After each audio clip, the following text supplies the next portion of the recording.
Güzelliğin tulumay Yalnızım. Elley bulam elley Güzelliğim Ayrılmay sözü yetmez.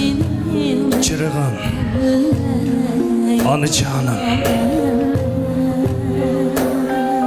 Dünyanın mihrilhem güzellerge hiçilgan tebeşsün yaraşkan senin bilen menin anamdır. Dünyanın güzel güllerini ilip ayaklarga payanda asqılay. Qarab turgan közleriga dünyanın mal dünyasını hem mermer közleri ten kelelmez.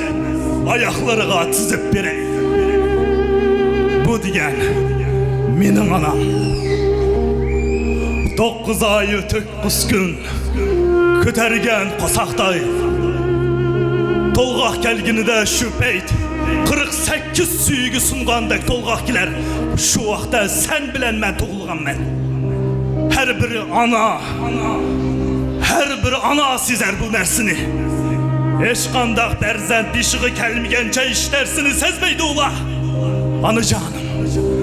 Vayık yetip söz bilen, til bilen, közüm bilen, kılgan emili bilin ben sizge azar verdim.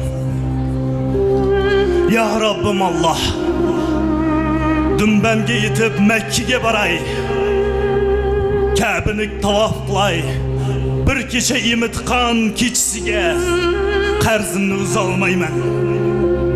Ya Rabbim Allah, ötünüp yalvarıp sorayman, Reyyan darvasida körüştürgün bizni Peygamberimiz Muhammed Mustafa sallallahu aleyhi ve sellem bilen körüştürgün bizni. Kavser sularını mübarek kollarda işkem yol görsetken bizge. Ölüp yalvarıp ötünüp sorayman ya Rabbim Allah, cennetnin cenneti güzel bir cennetlerden ata kılgın. İslam'nın ansı bulgan Fatime raziyallahu anhu, Ayşe raziyallahu anhu. Şu anlarımız bilen bille hoşna kızgın. Ötünüp yalvarıp sorayman ya Rabbim Allah, anamni cenneti kılgın. Bilip bilmey kılgan günahları bolsa özünden yalvarıp sorayman ya Rabbim Allah. Meşeli ortalgan her bir perzent soraydı atanısıga. Ah buluştun sağlısın her bir perzentke. Senin mal dünyarın, tapkan tüvün, her bir nersinin birikitip oluvatkan, o senin ananın dugasıdır.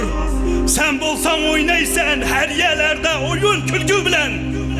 Senin aman bulup şu gününge ağırıqı dert bulmağınıga. Bunu hemmisi senin ananın dugasıdır. Şunu bilip koy. Şunu bilip koy. Hemmimiz jitim bularmız. Jitimlik olsa her birimizin dişimizge keler. Bugün etip olmasa hem anımızdan ayrılarmız. Senden ötünüp yalvarı sorayman hey ferzent balısı. Ananga uf deme. Ötünüp yalvarı sorayman. Uf deme.